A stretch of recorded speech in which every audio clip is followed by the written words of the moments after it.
Top quality और consistent performance के लिए सिर्फ सिल्वर पंप्स एंड मोटर्स, नाम याद रखना।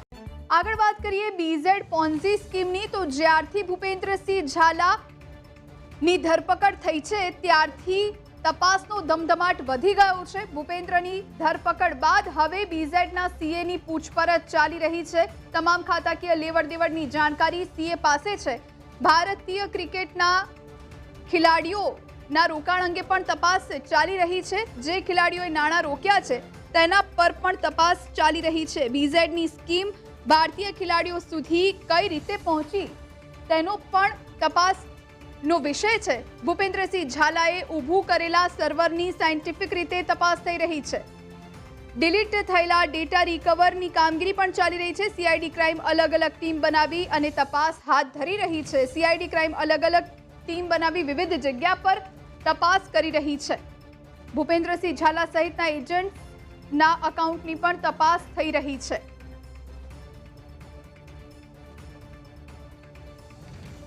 આ વિશે વધુ જાણકારી માટે સંવાદદાતા મલ્હાર વોરા આપણી સાથે ફોન લાઈન પર જોડાયા છે।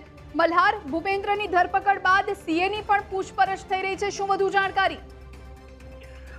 ચોક્કસથી જોઈ ભૂપેન્દ્રસિંહ ઝાલાની વિગતે બીજર મામલે ધરપકડ કરવામાં આવી છે, પરંતુ જ્યારે ભૂપેન્દ્ર ઝાલાની ધરપકડ થઈ છે અને કોર્ટે તેને 7 દિવસના રિમાન્ડ આપ્યા છે, ત્યારે સીઆઈડી ક્રાઇમની ટીમ દ્વારા જે છે તેની અલગ અલગ તબક્કે જે છે તે પૂછપરછ આરંભી છે, જેની અંદર માહિતી સામે આવી રહી છે કે કિરણસિંહ ચૌહાણ બાદ જે છે તે હવે ભૂપેન્દ્ર પટેલના જે સીએ જે છે તેની પણ જે છે તે આખરી પૂછપરછ કરવામાં આવી રહી છે। કારણ કે ભૂપેન્દ્રસિંહ ઝાલાની જે છે તે નાણાકીય લેવડ દેવડ જે આર્થિક વ્યવહારો છે તેના ખાતામાં થતા હતા તેની સંપૂર્ણ નજર જે છે તે સીએના માધ્યમથી થતી હતી। એટલે કે સીએને જે છે તેની આર્થિક ગતિવિધિઓ ઉપર જે છે તે સતત નજર રહેતી હતી, જેથી સીઆઈડી ક્રાઇમે પણ જે છે તે ભૂપેન્દ્ર ઝાલાના જે સીએ જે છે તેની પૂછપરછ જે છે તે હાલ શરૂ કરી છે।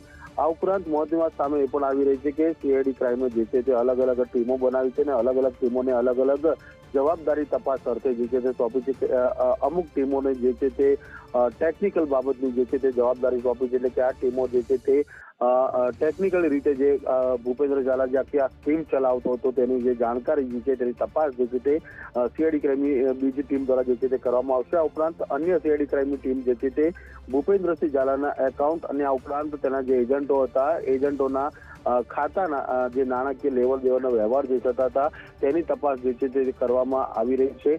આ ઉપરાંત મહત્વની વાત સામે એ પણ આવી રહી છે કે જે ભારતીય ક્રિકેટ ટીમના જે ખેલાડીઓએ આ સ્કીમની અંદર રોકાણ કર્યું હતું, આ ખેલાડીઓ સુધી સ્કીમ કોણ લઈ ગયું હતું, કોણે જે છે તે ખેલાડીઓને સમજાવ્યા હતા અને કઈ રીતે આખું આ રોકાણ ખેલાડીઓએ કર્યું હતું, આ સમગ્ર મામલે પણ જે છે તે સીઆઈડી ક્રાઇમ તપાસ કરી રહ્યો છે અને આ મામલે સીએ સહિત ભૂપેન્દ્રસિંહ ઝાલાની પણ જે છે તે બંનેની સંયુક્ત રીતે પૂછપરછ પણ જે છે તે કરવામાં આવી રહી છે। જોઈ જી, આભાર મલ્હાર, આપ જોડાઈને જાણકારી આપી તે માટે।